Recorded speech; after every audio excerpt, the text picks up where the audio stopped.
The Division II boys semifinal game between Scituate and Brighton is arguably one of the best games of the year.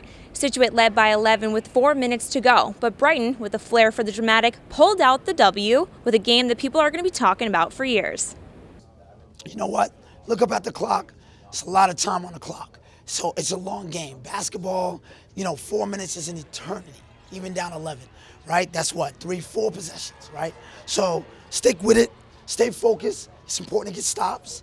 And then offensively, I kept telling them to go at the basket. It's better for us to get easier baskets than to settle for the long ball.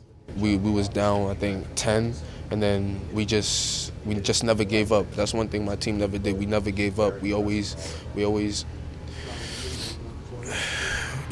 kept pushing the ball, no matter if the play was, no matter if it was a bad play, we turned it into a good play. And I have faith in point guard right here, and he came through in the end. That's when I was just telling my teammates to like, keep it up, keep it up. We need this rebound, we need a couple stops. Our coach was telling us to push it, just don't give up, and just don't make no change to our game. Malik James had 21 points to his name this game, 14 of those coming in the fourth quarter.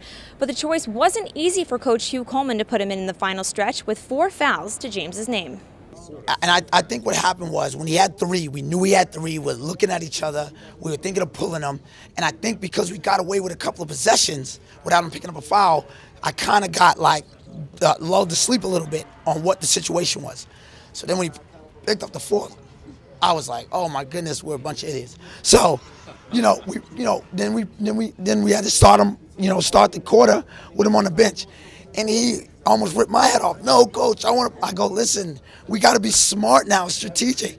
At least give me a couple of minutes or so, But then after like a couple of possessions, we were like, all right, there's enough of that. It was tough because I thought I was going to stay out.